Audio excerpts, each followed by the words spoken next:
अस्सलाम वालेकुम स्टूडेंट्स, उम्मीद करता हूँ आप खैर वाफ़ियत से होंगे। जी स्टूडेंट्स, हमने लास्ट लेक्चर में फ्रीक्वेंसी डिस्ट्रीब्यूशन को पढ़ा था, जिसके अंदर मैंने आपको फ़र्दर डिटेल्स में चीज़ें बताई थी। तो इसी को आज हम थोड़ा सा रिपीट करते हैं और इससे आगे जो है हम डाटा को यूज़ करते हैं। सबसे पहले हम दोबारा से देख लें फ्रीक्वेंसी डिस्ट्रीब्यूशन क्या होता है। वो हमें बता रहा है it is a tabular arrangement of data. अब टेबुलर मैंने आपको एक बताया था। टेबुलर क्या होता है? टेबल की फॉर्म में डाटा, मतलब रोज एंड कॉलम्स की, रोज एंड कॉलम्स। ऐसा डाटा जिसको हम रोज एंड कॉलम्स की फॉर्म में रखते हैं, तो वो क्या होता है? Tabular arrangement of data. ठीक हो गया। अच्छा, आगे क्या कह रहा है? Where observations. ऑब्जर्वेशन ऐसी वैल्यू जिसको हमने मैयर करवाना होता है। आर अरेंज, अरेंज का मतलब होता है उसको तरतीब दे देना। In two classes along with their frequencies. Frequency होती है किसी चीज़ की तादाद। ठीक हो गया। अच्छा, अब इसके बाद हमारे पास बात आ जाती है इसकी टाइप्स की। मतलब फ्रिक्वेंसी डिस्ट्रीब्यूशन मैयर कैसे होती है? वो दो तरह से होती है जी, जिसमें हमारे पास नंबर 1 पे है डिस्क्रीट फ्रिक्वेंसी डिस्ट्रीब्यूशन और नंबर 2 पे हमारे पास है जी कंटिन्यूस फ्रिक्वेंसी डिस्ट्रीब्यूशन। सबसे पहले हम देखते हैं कि डिस्क्रीट फ्रिक्वेंसी डिस्ट्रीब्यूशन को मैयर करने के लिए फॉलोइंग स्टेप्स कौन से होते हैं। कुछ बच्चों को इसमें इशू था, तो मैं आज दोबारा से रिपीट कर रहा हूँ। स्टूडेंट, इसके अंदर हम सबसे पहले जो स्टेप रखते हैं उसमें हम अपनी रेंज फाइंड करते हैं।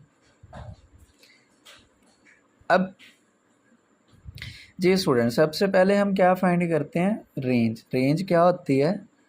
X m minus x not. इसका मतलब है कि हम मैक्सिमम में से मिनिमम को माइनस करते हैं। मैक्सिमम में से मिनिमम को माइनस करते हैं। दूसरा क्या होता है हमारे पास? वो कहता है कि जब आप रेंज फाइंड कर लोगे ना, तब आपने ऑब्जर्वेशन जितनी भी होंगी ना,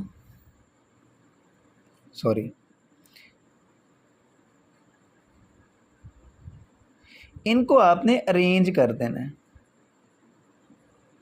इनटू टेबल, या टेबुलर फॉर्म भी आप लिख सकते हैं। तीसरे नंबर पे हम क्या करते हैं कि जो हम ऑब्जर्वेशंस ले रहे हैं ना, इन्हीं का हम टैली बार कर देते हैं, मतलब ड्रा आ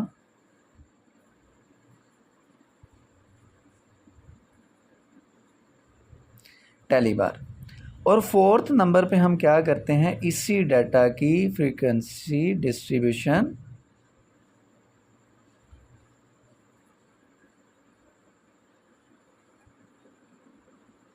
को मैयर करते हैं।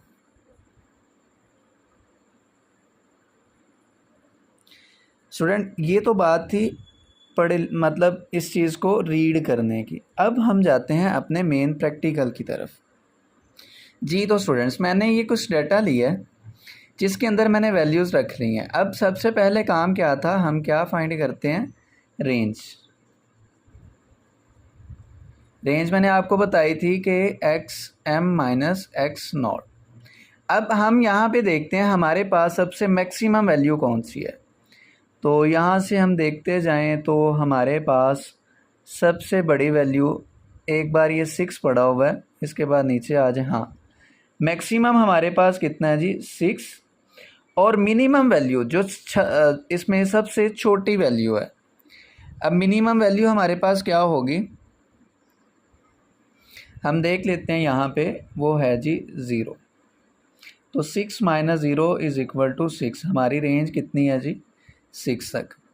दूसरा काम मैंने क्या बताया था? आपने अपने पास अपनी ऑब्जर्वेशंस को ड्रा कर लेना है। तो ऑब्जर्वेशन को हम क्या करते हैं? लेट करते हैं एक्स के साथ, और मैं यहाँ पे सारी वैल्यूज़ को लिख दूँगा, जिसमें 0 है, 1 है, 2 है, 3 है, 4 है, 5 है और 6 है। मतलब 0 1 2 3, 4, 5 और 6, ये वाली सारी वैल्यूज़ आ जाएंगी। अब इसके बाद हम दूसरा काम क्या कर रहे हैं, यहाँ पे मैंने आपको बताया था कि हम इन्हीं वैल्यूज़ का टैली बार फाइंड करेंगे। क्या फाइंड करेंगे? टैली बार। टैली बार में क्या करते हैं, हम देखते हैं अपने डाटा के अंदर कि कौन सी वैल्यू कितने टाइम रिपीट हो रही है। अब अगर देखें तो सबसे पहले 0 लिखा हुआ है, तो हम देखते हैं कि 0 कितने टाइम रिपीट हुआ है। यहाँ पे 1, 2, 3, 4 और 5। हम क्या करेंगे, यहाँ पे 5 लाइंस लगा देंगे, लेकिन ये 5 किस तरह होता है, यहाँ पे हम 4 लाइंस लगाते हैं और 5वीं लाइन जो होती है वो उसका बंडल बना देती है। इसी तरह से हम देखते हैं 1 कितने टाइम आया है, 1, 2, 3 और 4 टाइम आया जी। 1, 2, 3, 4। 2 कितने टाइम आया जी, 1, 2, 3, 4, 5, ये भी 5 बार आया, तो हम इसको भी 1, 2, 3, 4 और 5 बंडल बना दें। 3 कितने टाइम आया जी, 1, 2, ये 2 बार आया जी। 4 कितने टाइम आया जी, 1, 2, 3, 4, 5, ये भी 5 बार आया, इसको भी हमने बंडल बना दी। इसी तरह 5 कितनी टाइम आया है, ये 1 टाइम ही है, और 6 भी 1 टाइम, मतलब ये हमने टैली बार बना ली है। इसके बाद हम क्या करते हैं, फ्रिक्वेंसी को मैयर करते हैं, मतलब ये कितनी लाइन थी, 5 थी, तो 5 आ गई। ये कितनी थी, 4, ये भी 5 थी, ये 2, ये भी 5, ये 1 और ये 1। हम लास्ट पे क्या करते हैं, इसका सिग्मा एफ फाइंड करते हैं, जिसका मतलब ये है कि आपके पास जितनी भी वैल्यूज़ हैं उन सभी को काउंट कर लो। मतलब यहाँ से हम काउंट करते हैं पहले, 1, 2, 3, 4, 5, 6, 7, 8, 9, 10, 11, 12, 13, 14, 15, 16, 17, 18, 19, 20, 21, 22 और 23। टोटल हमारे पास वैल्यूज़ हैं जी 23। हम यहाँ पे टोटल भी लिखते हैं। अब हम इन्हीं वैल्यूज़ को काउंट करते हैं कि जितना डाटा हमने लिया है वो सारा फाइंड कर लिया है या इसमें कोई एरर तो नहीं है। 5, 5 जमा 4 9, जमा 5 14, जमा 2 16, जमा 5 21, जमा 1 22 और 1 23। लें जी स्टूडेंट्स, डिस्क्रीट फ्रिक्वेंसी डिस्ट्रीब्यूशन के अंदर आप देख लें हमारे पास सिग्मा एफ और टोटल वैल्यू सेम है, तो इसका मतलब है हमारा आंसर बिल्कुल एक्यूरेट है, मतलब बिल्कुल ठीक है। हमने अपना जो क्वेश्चन किया है वो बिल्कुल सही से सॉल्व हो चुका है। जी स्टूडेंट्स, अब हमारे पास हमारा दूसरा टॉपिक स्टार्ट हो जाता है जिसका नाम है कंटिन्यूस फ्रिक्वेंसी डिस्ट्रीब्यूशन। इसको सॉल्व करने के लिए हमारे पास फॉलोइंग 5 स्टेप्स हैं। सबसे पहला स्टेप जो है वो हमारे पास है जी, रेंज फाइंड करें। दूसरा हमें क्या कहता है, वो कहता है जी नंबर ऑफ़ क्लासेस फाइंड करो। इसका फार्मूला है 1 + 3.33 log ऑफ n। अब n क्या होता है, हमारे पास जिस तरह हमने अभी टोटल वैल्यूज़ काउंट की थी ना डाटा के अंदर, ये भी इसी तरह से हमें बताता है कि जी टोटल वैल्यूज़ काउंट करो, उसको यहाँ पे रख दो। मतलब लेट सपोज अगर यहाँ पे 25 है, तो मतलब काउंट करें 25 वैल्यूज़ हों, तो ये उसको 25 कर देगा। फिर इसको काउंट करेंगे और वो हमारे पास नंबर ऑफ़ क्लासेस आ जाएंगे। मतलब अगर लेट सपोज यहाँ पे हमारे पास आंसर आ जाता है 1.8,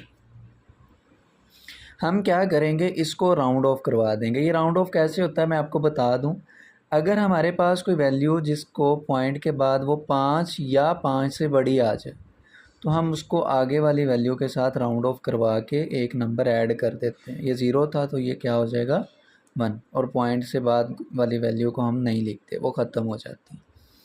इसी तरह से हम इसको क्या करेंगे, अप्रोक्सीमेट करवा देंगे। ये कितना है 2। समझ आ रही है इस बात की? अच्छा, इसके बाद हम तीसरा काम क्या करते हैं, हमारे पास होता है जी क्लास इंटरवल। इंटरवल का मतलब होता है किसी चीज़ का दौरानिया फाइंड करना, कहाँ से कहाँ तक हो सकती है, ये उसका क्लास इंटरवल होगा। ये क्या करता है, हमें रेंज जितनी भी होगी उसको डिवाइड करवाएगा सी के साथ, ये वाला।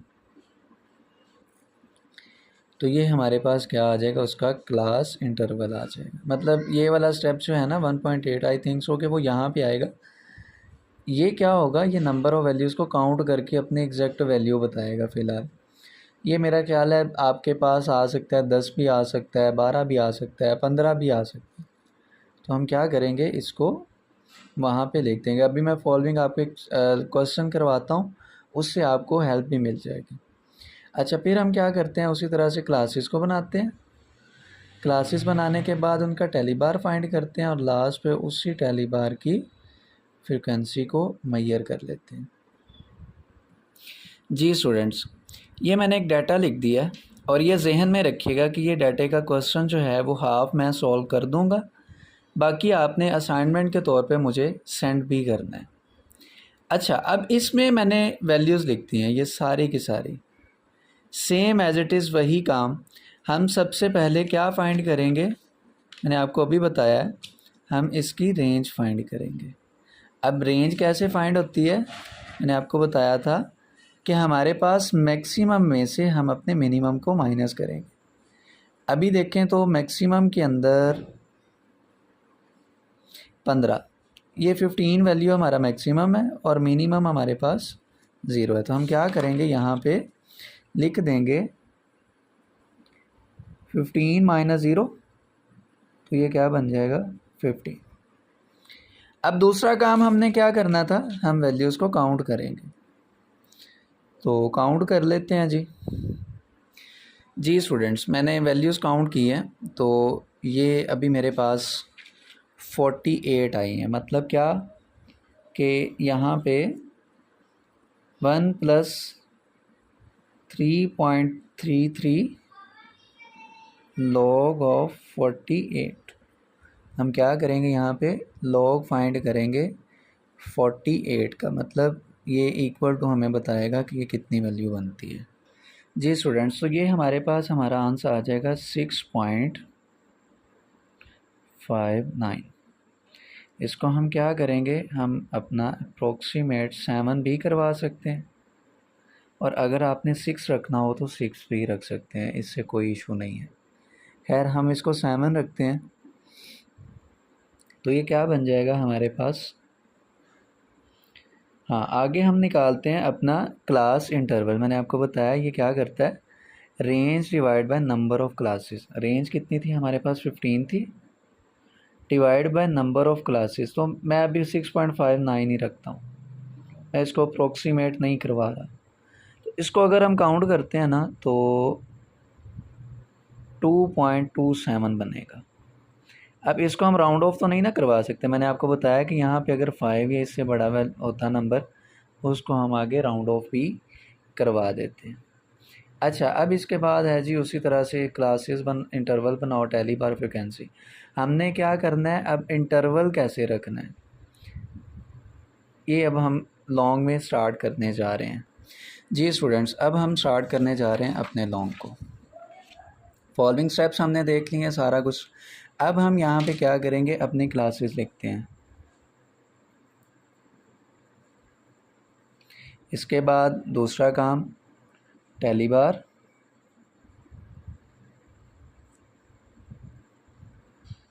तीसरा काम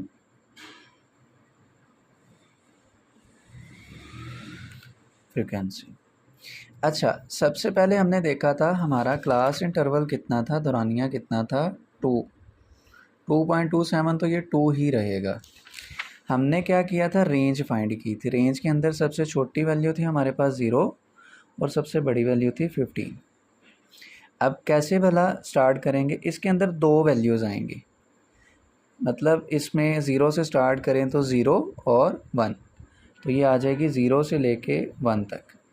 2 वैल्यूज़ आ गई ना, 1 और 1, ये 2। इसी तरह से आगे 2 से लेके 3 तक, फिर आगे 4 से लेके 5 तक, 6 से लेके 7 तक, 8 से लेके 9। मतलब हमने 15 तक अपनी वैल्यूज़ को काउंट करते जाना, मतलब क्लासेस बनाते जाना। फिर आगे 10 से लेके 11, 12 से लेके 13, 14 से लेके 15। क्लियर हो गया। अच्छा, अब इसके बाद हम अपना टैली बार बनाते हैं।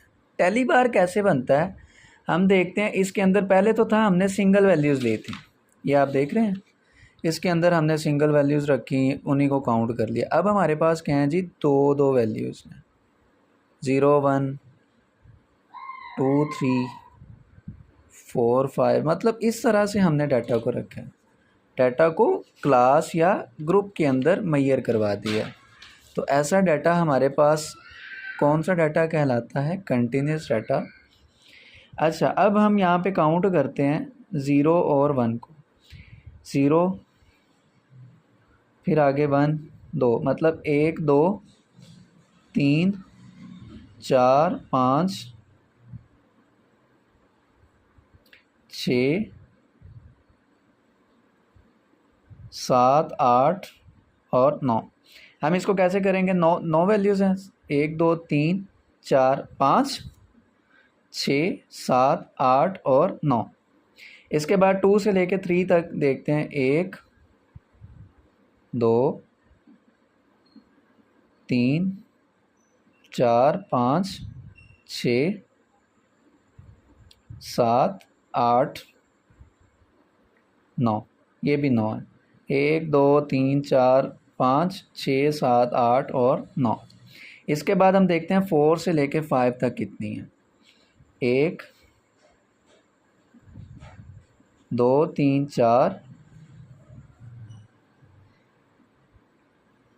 5। तो ये हमारे पास कितनी है, 1 2 3 4 और 5। इसके बाद 6 और 7 को देख रहे हैं। इसके अंदर हमारे पास आ जाएगी 1। जी स्टूडेंट्स, हम अब देख रहे हैं 6 से लेकर 7 तक, तो उसको काउंट करते हैं, 1 2 3 4 5 और 6। 1 2 3 4 5 और 6। इसी तरह से हम अपना बाकी भी क्वेश्चन सॉल्व करेंगे। ये आप लोगों के लिए असाइनमेंट है, बाकी के जितनी भी वैल्यूज़ हैं वो आपने यहाँ पे काउंट करनी है। अगर फ़र्ज़ महल ऐसा आ जाता है कि यहाँ पे कोई एक वैल्यू नहीं होती, लेट्स सपोज मैं कहता हूँ यहाँ पे 11 नहीं था, तो आपने इससे घबराना नहीं, कन्फ्यूज नहीं होना। अगर वहाँ पे 10 दिया हुआ है तो उस वैल्यूज़ को उतना काउंट करके अपनी वैल्यू बना देनी। इसी तरह आगे फ्रिक्वेंसी लिख देनी। ये कितनी थी, 5 और 4 9। इसी तरह ये भी 9, ये 5 थी, ये 6 थी, और बाकी इसी तरह से काउंट करेंगे। लास्ट में हम क्या करेंगे, सिग्मा एफ़ कर देंगे। Sigma f is equal to, तो आपके पास काउंटेबल वैल्यूज़ जितनी भी होंगी वो आपके पास आ जाएंगी। ये हमारा काम था कंटिन्यूस फ्रीक्वेंसी डिस्ट्रीब्यूशन का। अगर फिर भी आप लोगों को कोई भी काम में इशू होता है तो आप बिला झिझक आप मेरे से पूछ लीजिएगा, मैं आपको उसी टाइम जो है वो गाइड कर दूंगा। लेकिन आपने क्या करना है, एक तो ये डाटा करना है और एक इसी के रेलिवेंट कोई भी वैल्यूज़ आप अपनी मर्ज़ी से रख लीजिएगा, उसको इसी जो है फॉलोइंग ये स्टेप्स इनकी मत पे, और इसी तरह से ये वाला जो सॉल्व क्वेश्चन है इसी तरह से इसको सॉल्व करके आपने मुझे लाजमी अपनी असाइनमेंट कल शेयर करनी है। कल सॉरी मंडे को आपने शेयर करनी है। ठीक हो गया जी, जज़ाकल्लाह, अल्लाह हाफिज़।